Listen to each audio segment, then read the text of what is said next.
This is Super 93.3 FM Port Harcourt. I hope you're having a good Tuesday morning.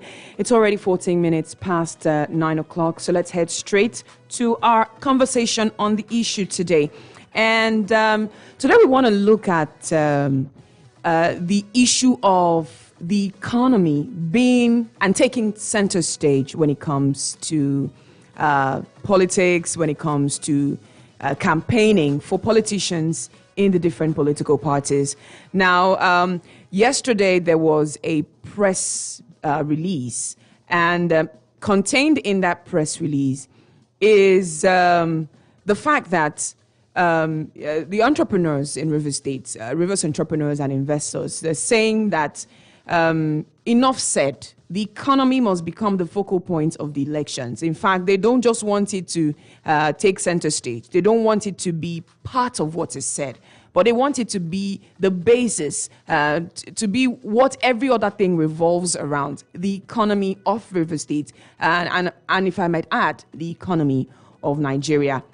Now, joining me in this particular conversation today is the founder and CEO of Bob Tracks. Now, he is part of this, the Entrepreneurs Forum of River State. Mr. Ibifiri AC Bob Manuel, good to have you on the program today, sir. Yeah, thank you. Pleasure Good to have be you. Here. Absolutely. Okay, so let's talk about this press release. Why the economy? Because a lot of people have said there are quite a number of things that, as important as the economy may be, there are a number of things that are important, like security, which is, becoming threatened. Lives and property of citizens are at risk, and it's becoming worse by the day. Shouldn't that perhaps take center stage, and then the economy can follow? So why the economy? Well, you would agree with me that the economy seems to be the most important because when you talk about security, it snowballs out of a poor economy. If you have an economy that is vibrant, you have more jobs, you have more opportunities for everybody, and you find out that the negative vibes of the society, like vices like insecurity and all of that, would be a thing of the past. Because when you have a scenario where the youth have little or no opportunity to ventilate the way they feel or to express themselves, for greatness, you find out that they would obviously be attracted to the negative vibes and vices, So that's basically why we think the economy is key. If you get the economy right, obviously every other thing would fall in place. You talk about security, you talk about jobs, you talk about, just name it, they would all fall in place, and it's going to be a win-win for everybody because the government would even generate more funds, because it's the private sector that eventually would chip in the IGR and would chip in the taxes that would improve upon the IGR we have. So we need to go back to the basics. We need to solve our problems from bottom up. And if we're going to solve it from bottom up, the economy should be where we should pay all our attention on. Solve it from bottom up. There's also the issue of corruption. Even though this administration, and I'm speaking at the federal level now, promised us corruption, they said they were going to face it. They were going to fight corruption with everything in their arsenal. But, there have been arguments that this is the most corrupt Nigeria has ever been, at least in recent years, in the last maybe 30 years even.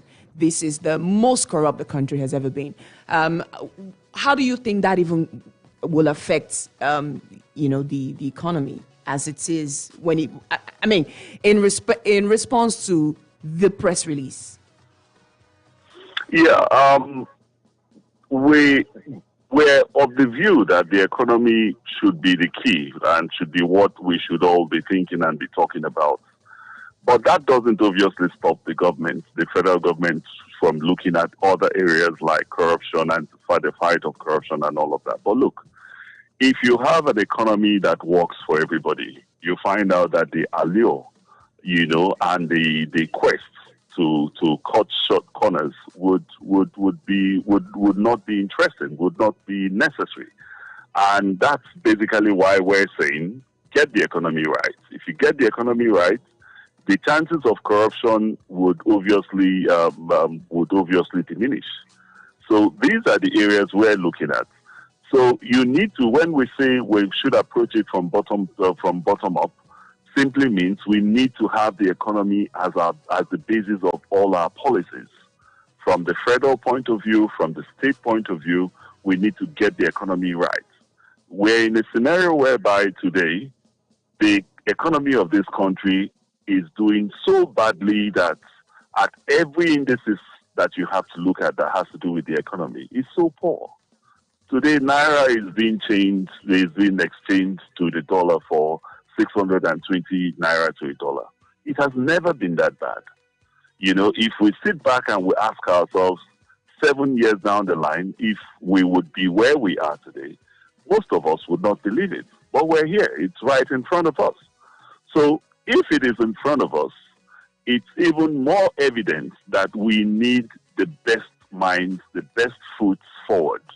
So whoever wants to contest for whatever post or whatever position, we need to know your economic prowess. We need to know how economically savvy you are. We need to know what are the qualities you're coming to the party with. We are fed up of candidates that just come up on the back of interest and find their way, snowball their way into governance.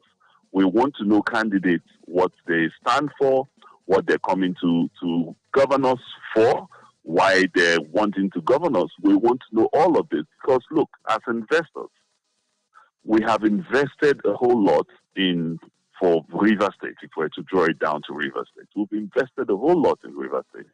And we'll face the scenario 13 years back down the line. We'll face scenarios where most of our members had migrated their businesses away from rivers. And this is part of the reasons why we now felt there's a need for us to galvanize amongst ourselves, gravitate towards coming up with the Investors Forum. And that is basically the vision behind the Investors Forum, to see how we could get back those businesses that had left River State back into the city, to see that we could create jobs. Now we have scenario whereby the only existing industrial hub being Trans-Amadi is a shadow of itself. And this had started 13 years down the line. It climaxed 13 years down the line.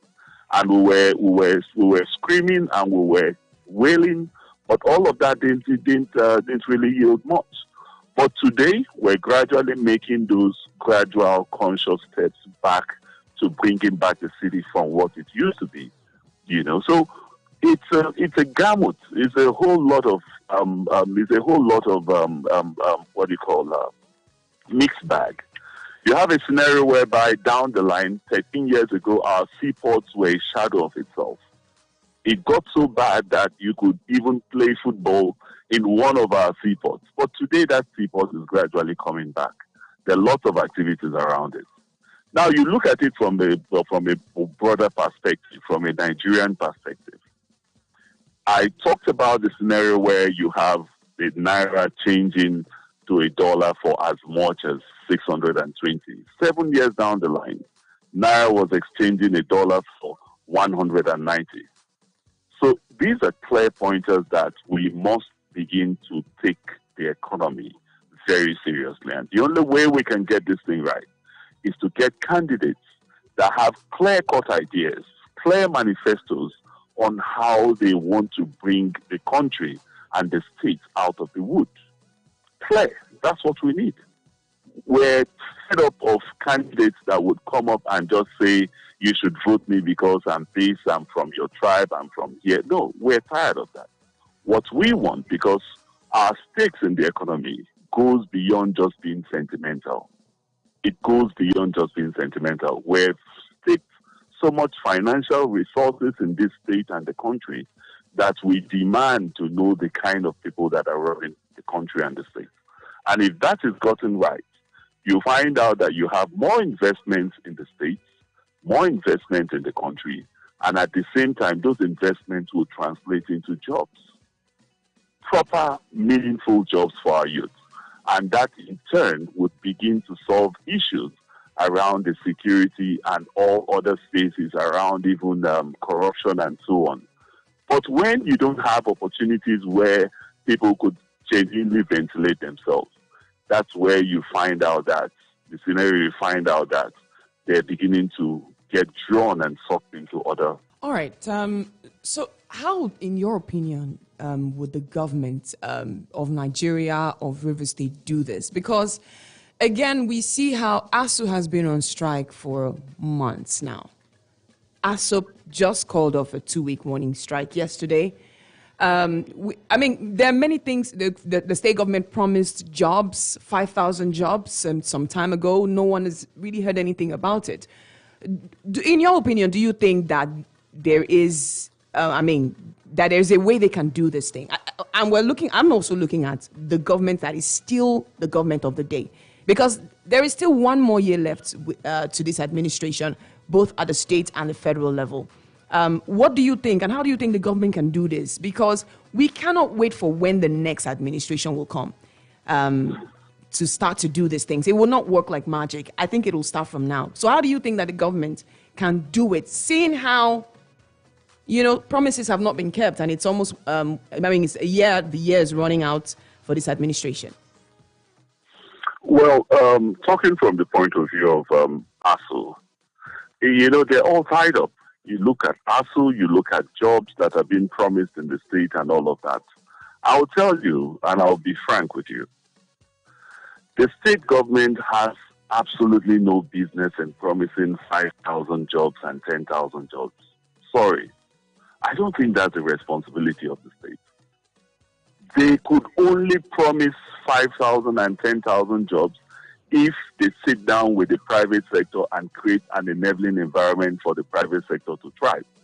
And there are different ways they could create those enabling environments for the private sector to thrive. But when the private sector thrives, the state government can sit on its own and say, this year we're going to provide 50,000 jobs. They are not going to employ 50,000 staff. Their projection simply is they're going to attract this amount of investment into the city. And this amount of investment would in turn employ this amount of citizens for work. And that's the way it works. Now, the fact that the state government would, or the federal government will want to provide everything for its people does not really work out that way. It doesn't follow. Absolutely. When you talk about ASU, in the case of ASU, there's a need for the private sector to even be given more opportunity to play more role in education. But the only way that would happen is when the federal government sees it very necessary and creates that enabling environment for private participation in those spaces. A couple of days back, the Davos, the world powers were together in Davos, where they sat down and discussed economic-related activities and governance. And the focus in that Davos conference is for the various governments to create better environments for the private sector to thrive. And the way that could happen is when they see those private investments as leading developmental partners in their society.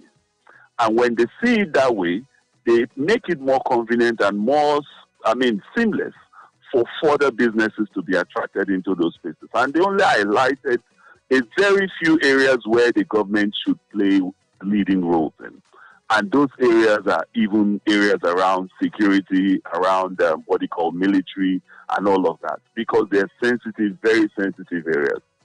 But other developing countries or developed countries are even today encouraging private investment in those spaces. So it is endless what the private sector could come to the party with. But we must understand that the private sector are partners in development. But I see a scenario whereby in Nigeria, you find out that the private sector is viewed and seen at most times as competitive competitive rivals to the government. And this is the ideology that has to change. So what we are saying, yes, we have just 1 year to the end of this administration. Some of these administrations have done very well. I mean, the administration in the state had fairly been able to take the state from where it was to where it is today. But to whom much is given, even much is required, is asked for. So we want a scenario whereby we have this major paradigm shift. We need to begin to see businesses for what they are. We need to begin to have roundtables with businesses. We need to begin to look at the business and the vision as our collective vision as a government and see how we could work with those businesses to achieve those visions of theirs.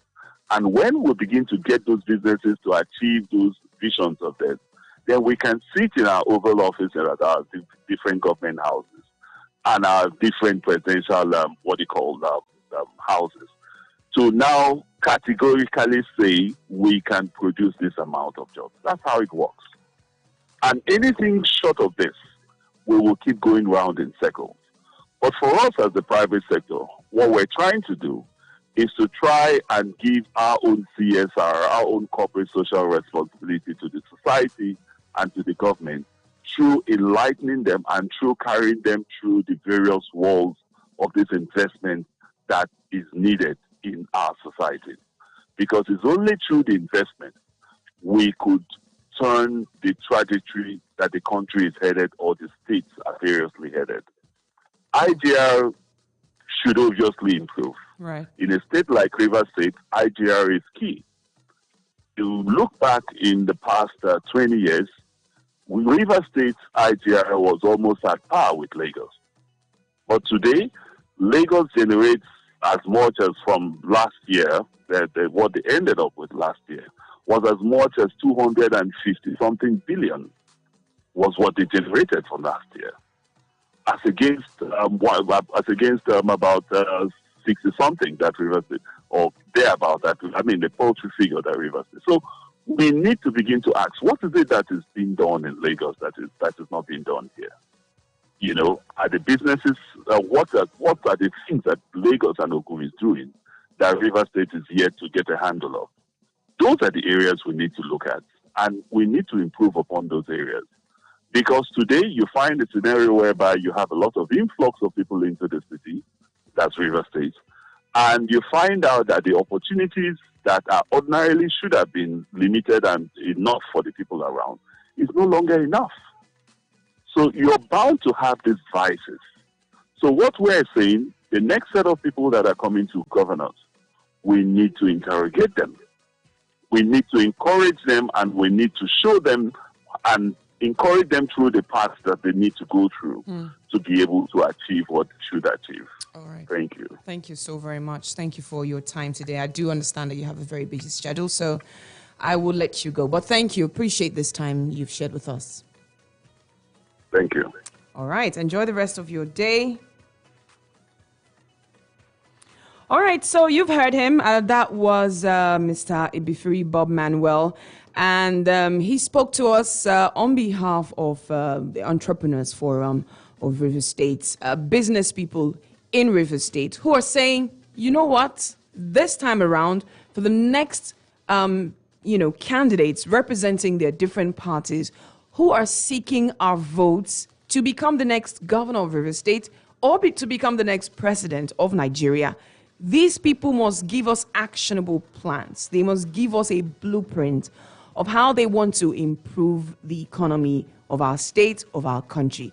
The economy and how they will boost it should be the question, should be what we should look at. They must explain to us in clear terms, realistic terms, approaches, plans and all of that on how they want to boost our economy. Otherwise, they will not be getting our votes. If they are able to do this for us, then we'll follow them. But then, look at it this way. The economy is important.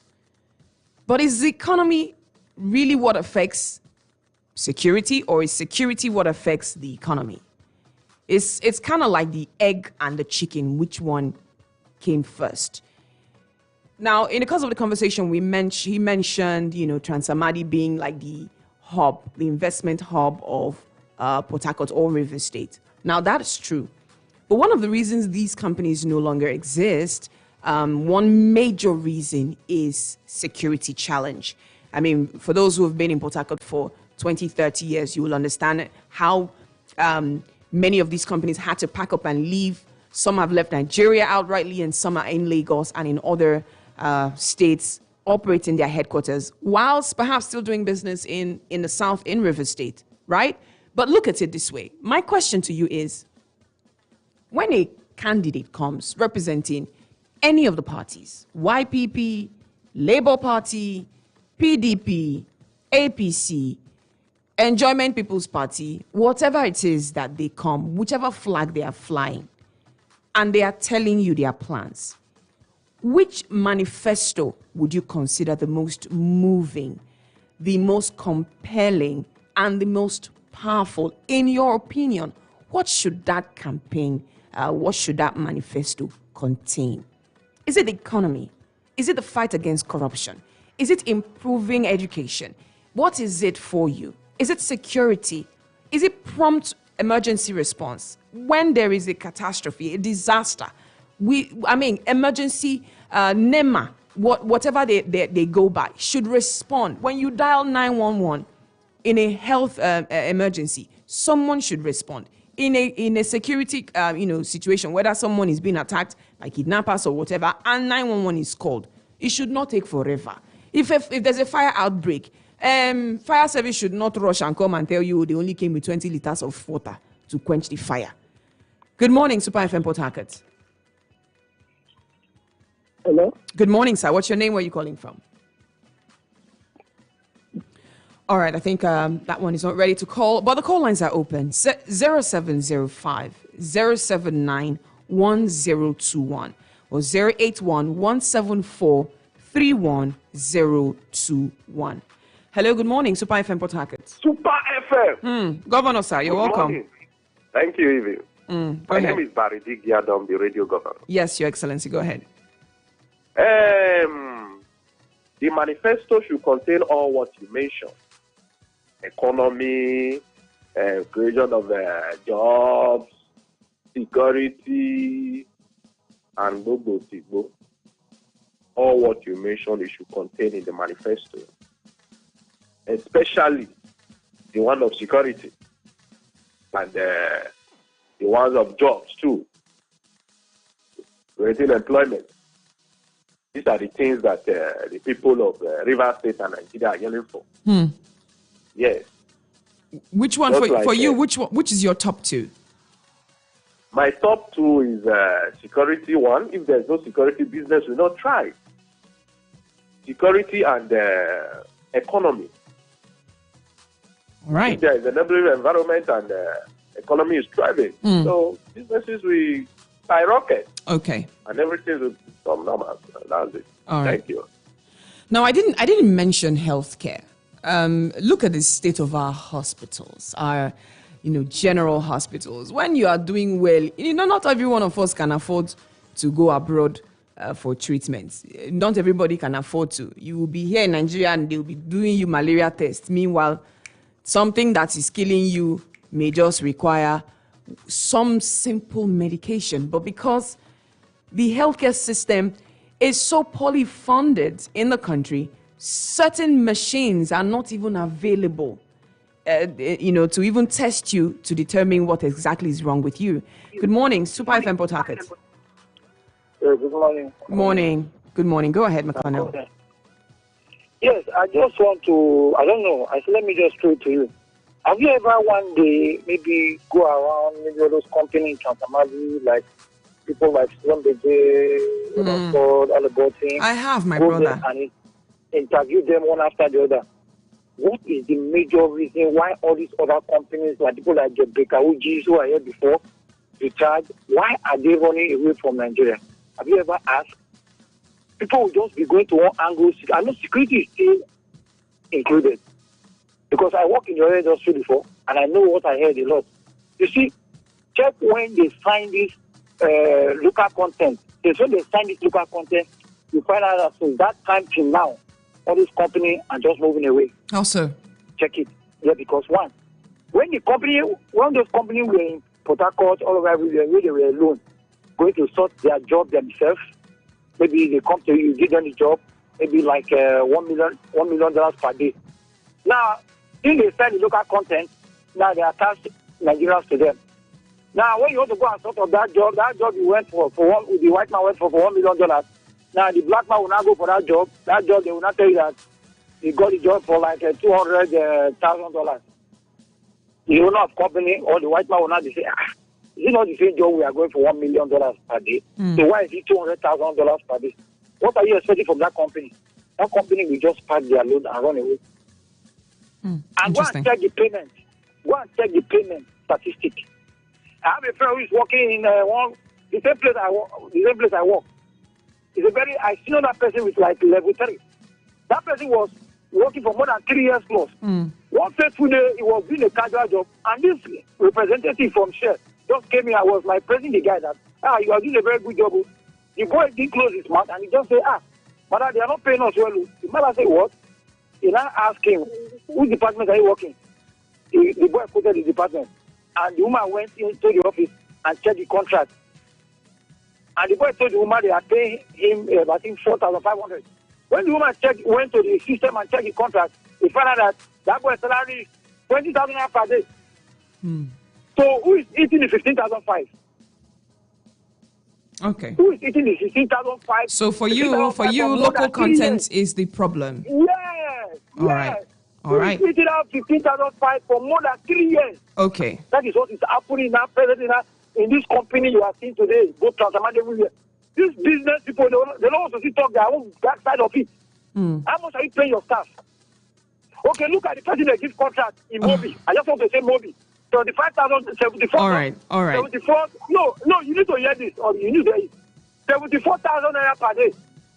The same job they give it to the other person. He only was 374. You know that this man was paying his workers 4,000 naira per day. Stopping 70,000 naira. No, just tell me the kind of, you see the corruption. All right.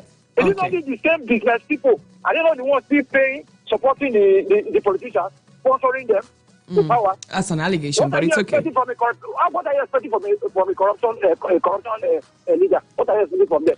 You cannot expect anything. You cannot expect good economy. What you really expect is... McConnell, thank you. That's the answer.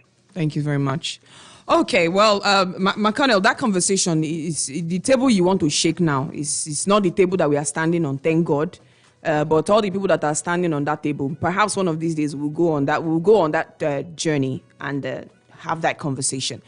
But if you've just tuned in, this is Super 93.3 FM Port Harcourt, and we're looking at the fact that a group has charged political parties and all their candidates to focus on economic development, that it should be, conversations surrounding the economy and its growth should take center stage, and beyond taking center stage should also, be the focal points. Every other thing should revolve around the economic plans, what they're going to do to ensure that the economy of the state and of the country is improved. Now, my question to you is, because campaigns will soon start, many of these political parties now have their flag bearers. I'm aware that primaries will go on today for the Accord Party in Rivers State. And so they would have their flag bearers. So my question is, when campaign officially starts and these flag bearers come to beg for your votes, because begging is what will happen. They will beg for the first time and for the last time for the next 4 years. When that begging comes your way, what would you be listening for when you are paying attention to their manifestos? What would you be listening for? What are the things that you will hear that will make you say, this person carry word? This person's message, I like it, and I want to support the person. I'm not asking you to tell me who you are going to support, but I'm asking you to say, when you hear so and so things in a campaign, as part of their promises, what are some of those things that will elicit joy from you? from a campaign, from a manifesto. That's it. 0705 0791021 081 174 31021. Again, 070 507 91021 or 081 174 31021. Would you be listening for some plan to improve educational sector, health sector, reduce corruption, security? What would it be for you? Good morning, Super FM Port Harcourt. Hello. Good morning, sir. What's your name? Where are you calling from? Okay, my name is Patrick. I'm calling from Woji area. All right, Mr. Patrick, good to have you on the program.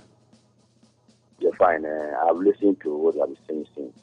The program we have with this government is not bad to talk. If believe on what issue person is promising, it's a good thing. But these people will promise and will believe on what they said. After getting that office, they will not be able to do what they promised us again. So we are able to move by any of their word or their promise anymore because they're not doing whatever they promised. So, in fact, it's only God that will help us in this country.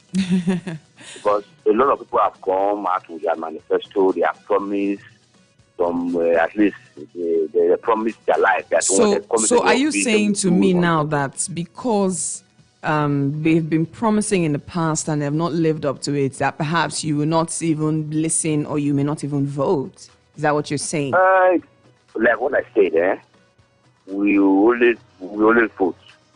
But we are not that moved by their word.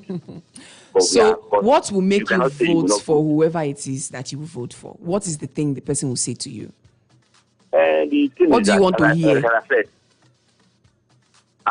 we have had everything before, so nobody's telling us a new thing.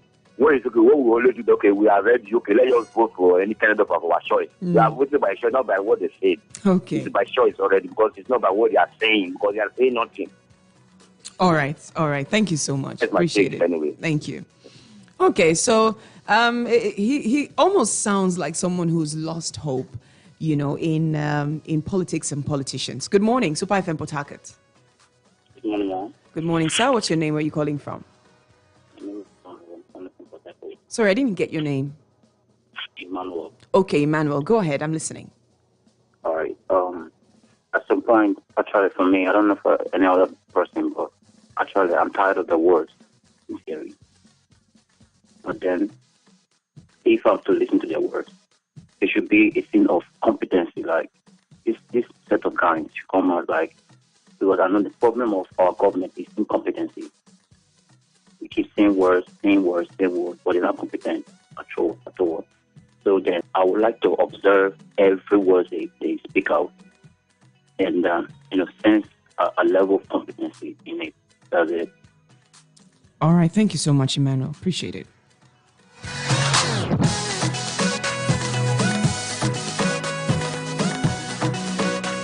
All right. It's still Super FM Port Harcourt. Good morning. Hello, good morning. Good morning, sir. My name is Dennis. I'm calling from. All right, Mr. Dennis, good to have you. Go ahead. Yeah, actually, like the last caller said, we are so frustrated by their promises. But for me as a person, I decided to vote based on the person's past record and integrity. That's what I'm going to vote for, not what they promised. Past record and integrity. Yes. Interesting. Thank you so much. Appreciate it. It's important, though. I mean, in the end, we're not going to be voting for people who fell from the sky doing business, or maybe who have been going to school and trying to get more degrees. We're going to be voting for human beings and indigents of the various states. An Igbo man, an Imo statesman, without citizenship, cannot come and be campaigning to be governor of River State. That could happen if he's lived long enough in the States to become a citizen, and that can happen, but it will not be a total stranger. That's what I mean. So we'll be voting for people who are here. So I understand his point of integrity and antecedents. It is key. All right, if you've just tuned in, my name is Obi Ivy. This is Super Breakfast Show, and it's The Issue. And I'll just give you a quick recap of what the conversation has been about. Now, a group has come out and they've made a press release, and they've said, I'll just take a brief excerpt of what was stated in that particular press release so that you can get a sense of what it is. And I was saying that as the preeminent investment forum in the state, the position is that in this election, the economy should be the major agenda around which all other programs should revolve. At this auspicious moment, the economic powers in the world are gathering, and that is true. They're gathering in Switzerland to discuss the way forward globally as far as the economy is concerned. And that's why they're saying that the economy should not only top the agenda of the political parties, but it should be the focal point of the elections. All the candidates and their parties should come up with people-oriented and business-friendly programs that will meet the yearnings of people and organizations in this state and in the country. So I'm asking you, the economy is important. That is, we've all agreed on that. It's a given. And it's the one thing that we can all say, well, it is true. But in your opinion, what should be contained in a strong campaign message, in a manifesto? What will move you in a manifesto? What would you hear that will cause you to say, this person is my person? Especially for those who may not be affiliated to any political party. Especially to those who are saying, well, I'll be voting on individual basis. But these are the things I will be looking out for. What would it be for you? 081-174-31021. 0811-7431-021 or 0705-0791-021. 070-507-91021.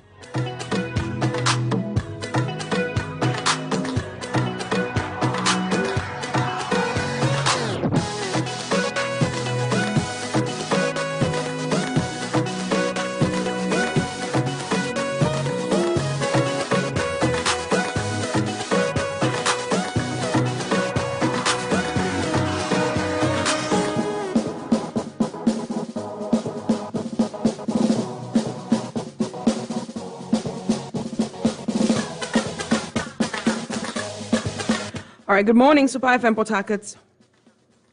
Hello, good morning. Good morning. What's your name? Where are you calling from? I'd like to remain anonymous. Okay, go ahead.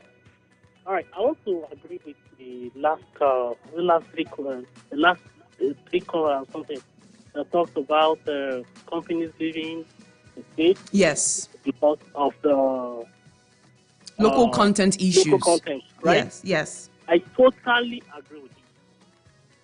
Someone can somehow in the system, I totally agree with him. Now, these are some of those issues that are not sorted out by government, so to speak, or even state government that see that these things are supposed to be helping people in the state or the nation. Now, secondly, I want to talk about integrity, right? Yeah. I want to talk about people you know that have clear records. This is not politics of individuals. Before now, when a party comes out with their manifesto, it's a party manifesto. And people involved with the party make sure that these things are being carried out. Right now, it's individual manifesto. The person comes and says one thing and does the other thing. So it is not really a political party thing right now. It is an individual trying to impose himself on a party, and the party affects him based on whatever fund can give to them. Right? Now, if we want to get this thing right, my sister, we are oriented. They don't want most people to say anything because they feel that they might oppress people. But we know the right thing to do. It's just like growing up, they say this person's father is the thief. Okay, sorry to just put this on the radio. They say this person's father is the thief. The next time you see that man, you want to keep your soul safe. And no other place will you hear anything about that man that is good. We are all seeing what is happening in the country. We are young. We need to use our head. Nobody should come. Anybody that has been in government that has not had a clear record, we all know. So why don't we just go for the right people? We know the right people. Let us just vote the right people.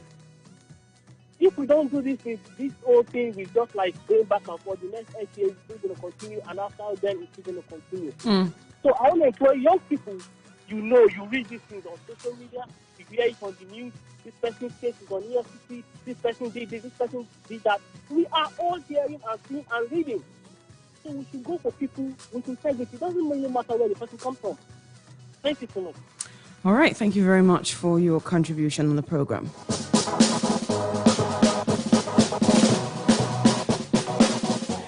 Okay. Hello. Good morning. Hi, your friend again. All right. Go ahead. Yeah, I just want you to help me because I know I told this in the first conversation. You find a time, go around. They do it. Journalists, I see many journalists. I watch them online, especially DW News. Their journalists normally go around to company to check, to ask. You will get the fact. Not from all these individuals. Go there, you get the fact. Okay. What I'm saying is that check the record of when those Okay, McConnell, I understand you. I understand what you're saying. Listen, I do get what you're saying, McConnell. You are not talking to all those areas. You need to make people understand this thing. The economy you are looking for, you need to make people understand it. Check when these companies are in Nigeria. McConnell, I understand you perfectly, but you're not answering my question. You have to let the kind of situation we are living in today. Let people understand it. Simple. That's what I don't want you to close it down. Let people understand it. What is the reason why most of these companies are leaving Nigeria? Okay, so you want to know you want to know why those companies are leaving Nigeria? Before and now, before they sign the local content and before the local content was signed, how many companies left? And after they signed the local content, how many companies left? All right, I do understand where McConnell is coming from, but I would not want for you to derail this conversation because the conversation